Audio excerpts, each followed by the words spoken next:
So I'm going to go ahead and do another double feature today because this is just convenient, right? So the second topic that I'm going to discuss is regarding lying, right? Lying is a very interesting thing, right? Human beings do it for a number of reasons. And if you talk to people, a lot of people will communicate like, hey, I hate liars.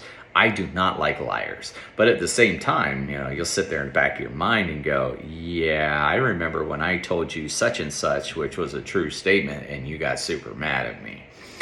And you're just like, you just don't like the lies that you don't want. Well, here's the thing, right? I have a lot of buddies of mine, parents, spouses. I got a lot of colleagues of mine in the same category that are always trying to find the lie, right? They're always trying to figure out what's the lie, what's the truth, and they're on a quest for it. They want to catch you, and they get all excited when they catch the person, like, ha, I found out you lied, and I end up having a lot of conversations with these people, and I'm like, hey, why are you doing that, right? Like, what's the purpose? So speaking to me and my personal experiences, I used to be very quick to call out lies in my relationships, whether it be professional, romantic, just friendship, familial, regardless of what the relationship was, I'd call a lie out real fast. And it never had the result that you'd want it to have, right? So when you think about your end intent, right? Someone lied to you. Let's say your daughter came home 30 minutes after curfew. And you're like, why were you out? And she's like, oh, I just got stuck in traffic, right? Because she's figuring that she says she just got stuck in traffic, that you, father, will be like, oh yeah, I've been stuck in traffic before. I understand that. Right. Well, unfortunately for her, one of the newfangled cars, right? And you could see the tracking app and you could see the car wasn't driving and you saw the car was still at a house. So you're indignant and like, I know you're lying. I know this because your car was still sitting at such and such address, right? And, what do you expect the response to be, right? Usually this is immediately going to create an environment where the daughter feels unsafe. And she's either going to double down on her lying or an argument's going to ensue, such as, why are you watching the car and you don't trust me and blah, blah, blah, blah, blah, right? So what I usually advise people to do when it comes to lying, right, and dealing with lies is to stop. Then ask yourself, why would a reasonable, rational, decent human being say this lie? And that's the key thing, right? So the Crucial series for Vital Smarts would state that this is an example of storytelling, right?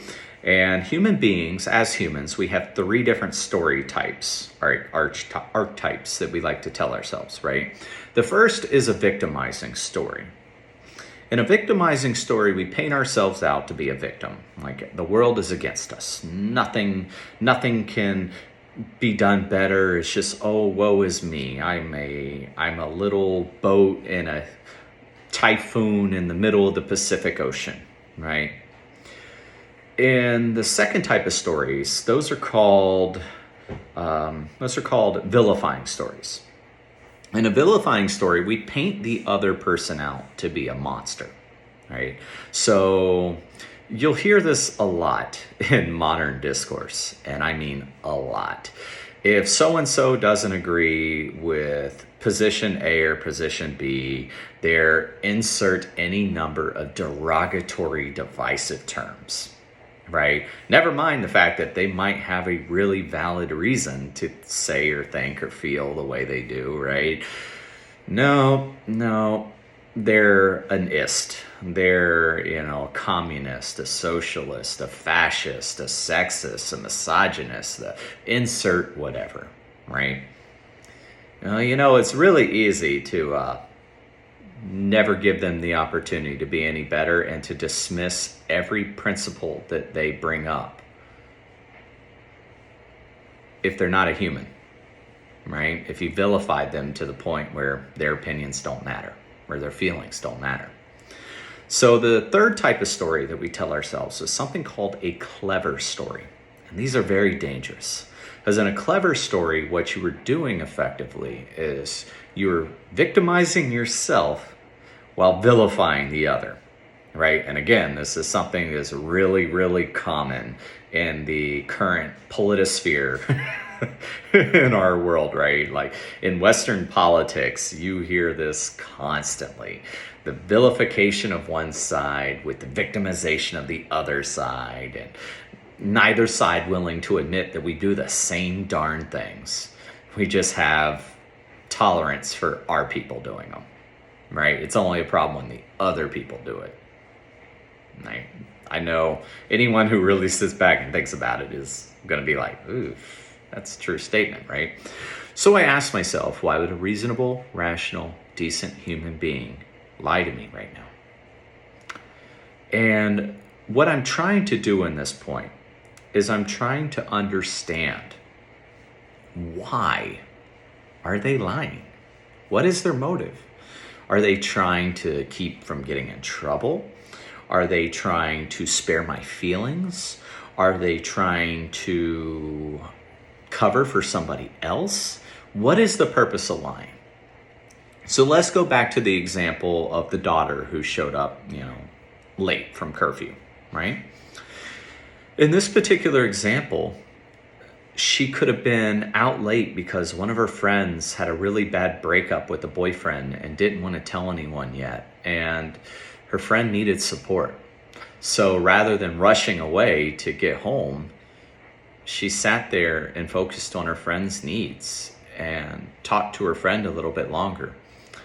She engaged in a behavior that's very admirable and respectable, something that you want your child to learn and to embrace, right?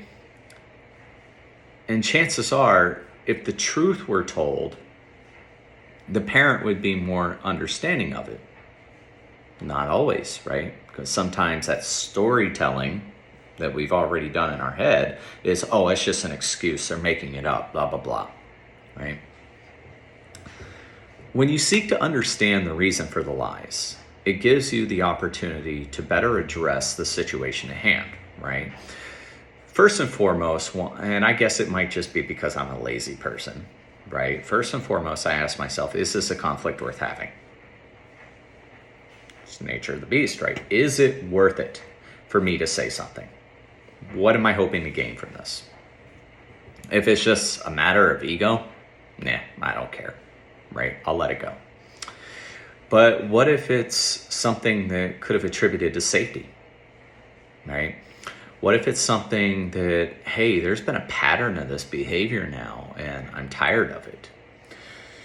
What if it's something where the lies have become intrusive to the relationship itself? Like, you don't believe this person anymore.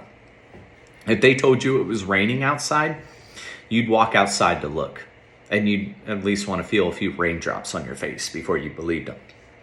If they told you that water was safe to drink, you'd pour it down the drain, right? Because you are so accustomed to their lies now that you don't believe anything that they tell you, right? That's pretty challenging, right? So when you consider what it is that you're hoping to gain from it, the next step is, what does that person have to gain or lose? Right? And ask yourself those questions. If that person, let's say this daughter situation, right? If she told you the truth about the other friend, right? Or about her friend and the challenges that she's going through, you might ask some more questions. And then she would betray her friend's requests for privacy for the time being, right? Kind of going to a similar situation. I'm not going to give out too much info, but one of my friends ran into this issue with a spouse who he thought was cheating on him because she would frequently stay out later at work and all these other issues, right?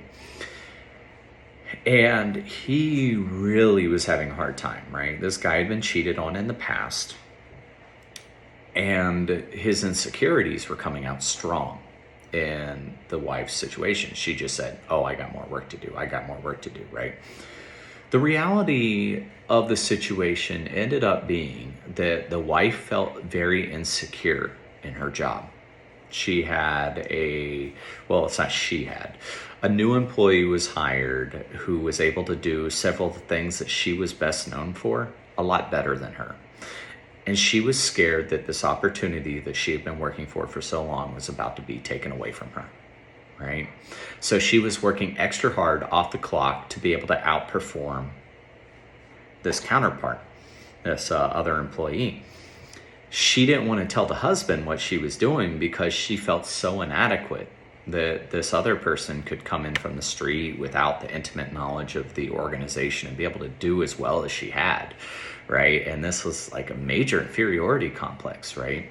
And the reason she didn't talk to the other guy more is she noticed he had become more withdrawn, right? Because he's starting to emotionally separate himself, expecting that she's having a full-blown affair.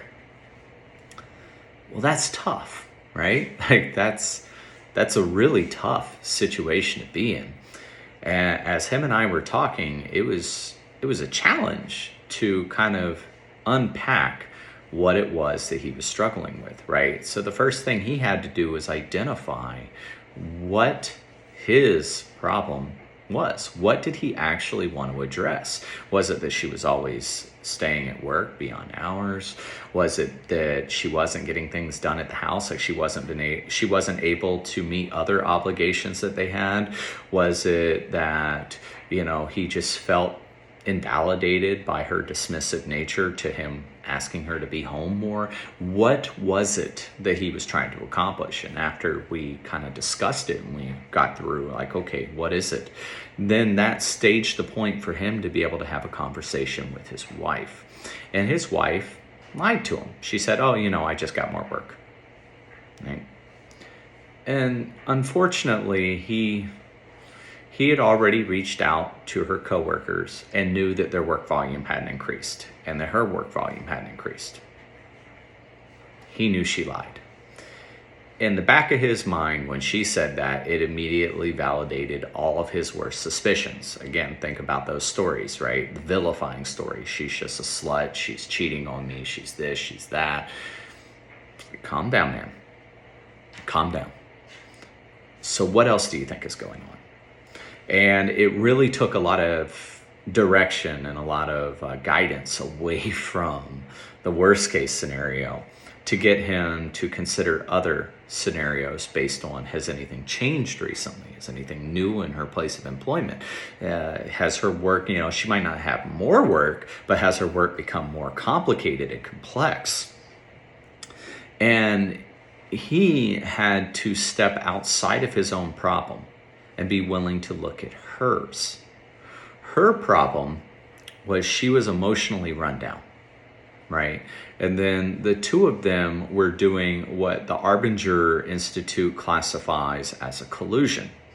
So he would see her working all these late hours and not being in the mood to touch him, right?